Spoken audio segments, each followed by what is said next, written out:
Je suis partie 10 mois en Australie, en permis vacances-travail, donc qui permet de travailler en même temps qu'on peut visiter le pays, etc. Donc durant ces 10 mois, j'ai un petit peu travaillé, j'ai un petit peu fait de bénévolat, un peu de volontariat, voilà. Alors, Louison et moi, on est partis en Finlande, c'était début septembre. Ouais. Il me semble.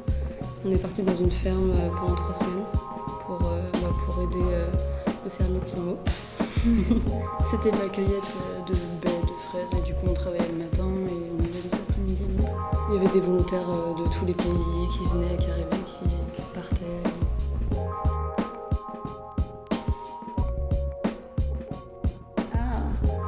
Ah, j'avais pas pensé à celle-là. Je peux raconter non.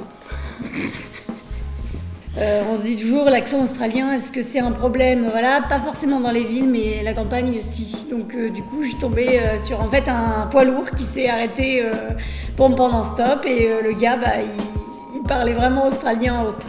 Et alors là, c'était campagne quoi. Donc j'ai rien compris ce qu'il m'a dit du tout.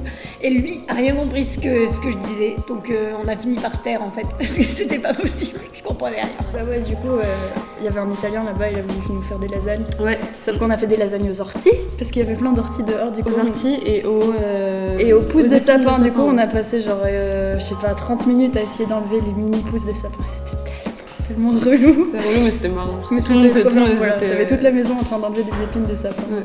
pour faire des lasagnes qui étaient pas Et super qui à la fin bonnes. était vraiment mauvaise.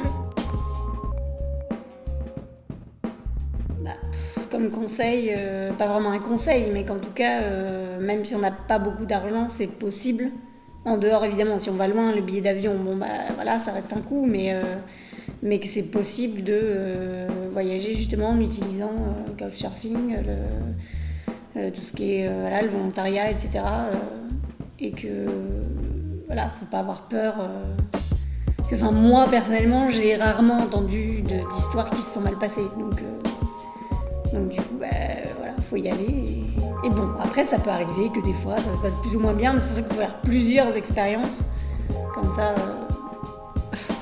Bah, c'est un peu difficile de donner un conseil, sachant qu'on a eu qu'une seule expérience et qu'elle était vraiment Un géniale, conseil, c'est mais- de pas avoir peur quoi, de tenter cette expérience, parce qu'au début, ça peut faire un peu peur de rencontrer, d'aller dans un pays que tu connais pas et d'aller dans un Ouais. endroit absolument. Bah, après, ça dépend. Nous, on est partis en Europe et on est partis dans un cadre où il y avait quand même beaucoup de gens qui venaient et qui partaient. Et je sais pas, il y a peut-être plein d'autres manières de faire qui sont super, mais c'est vrai que vraiment c'était très adapté pour un premier woofing parce que c'est pas non plus à l'autre bout du monde. Donc, au pire, s'il y a vraiment un énorme problème, t'es pas 6 jours de chez toi. Et puis le fait de rencontrer autant de gens, franchement, c'est super intéressant. Enfin, on est encore en contact avec des gens qu'on a rencontrés là-bas et c'est vraiment génial de faire ce genre de rencontre.